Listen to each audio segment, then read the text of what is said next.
नमस्कार, मी धियामो शहाणे, इयत्ता पहिली, इंग्लिश स्कूल मानवत, लहान वजीरकर. तुम्हाला सर्वांना डॉक्टर बाबासाहेब आंबेडकरांच्या जयंतीच्या शुभेच्छा देते आणि माझ्या भाषणास सुरुवात करते.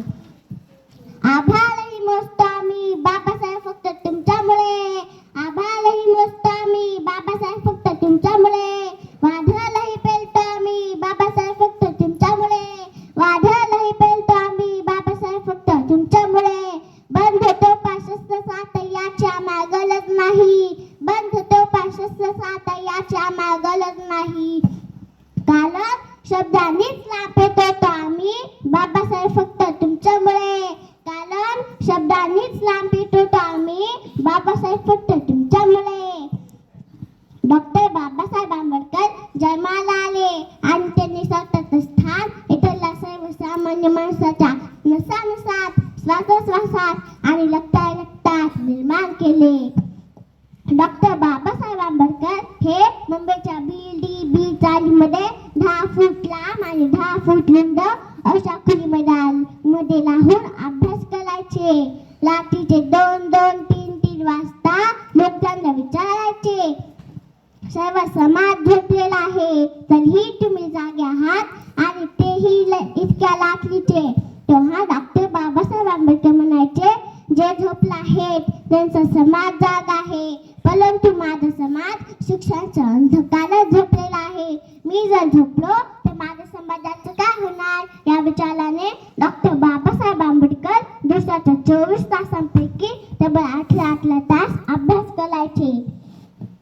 ते परदेशात गेले, त्यांनी शिक्षण पूर्ण केलं आणि परत भारतात आले.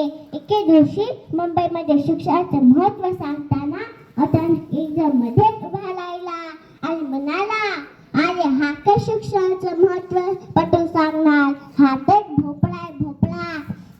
डॉक्टर बाबासाहेब आंबेडकर खाली उतरले, त्याच्या पाया पडले, त्याला मिठी मारली आणि परत स्टेजवर गेले आणि परत शिक्षणाचं महत्त्व सांगायला लागले.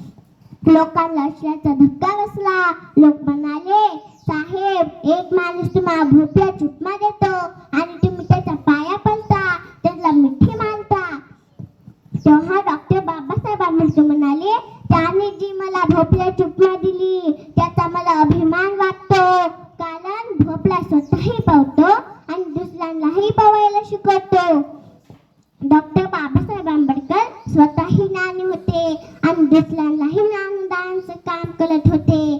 ज्ञानदानाचं काम करणाऱ्या डॉक्टर बाबासाहेब आंबेडकरांनी आपल्याला शिका, संघटित व्हा आणि संघर्ष करा असा मूलमंत्र दिलेला आहे. आपण शिकतो पण संघटित नाही होत, मग संघर्ष काय वाटी करणार?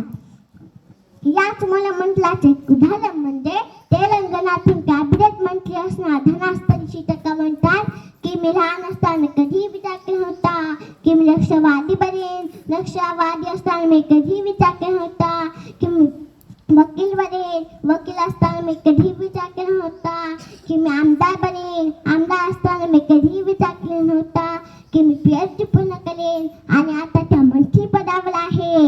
हीच ताकद आहे. शिका, संघटित व्हा आणि संघर्ष करा या मूलमंत्राची. क्लॅप.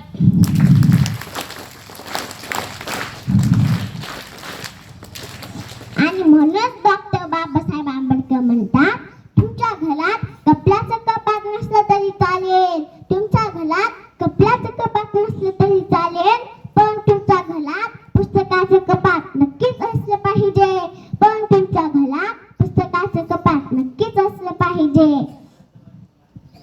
माझ्या घरात आणि डोक्यात डॉक्टर बाबासाहेब आंबेडकर आहेतच, माझ्या घरात आणि डोक्यात डॉक्टर बाबासाहेब आंबेडकर आहेतच, पण तुमच्या घरात डॉक्टर बाबासाहेब आंबेडकरांच्या फोटोला जागा नसली तरी चालेल, पण तुमच्या घरात डॉक्टर बाबासाहेब आंबेडकरांच्या फोटोला जागा नसली तरी चालेल, पण तुमच्या डोक्यात डॉक्टर बाबासाहेब आंबेडकरांच्या विचारांना नक्कीच जागा असली पाहिजे, पण तुमच्या डोक्यात डॉक्टर बाबासाहेब आंबेडकरांच्या विचारांना नक्कीच जागा असली पाहिजे.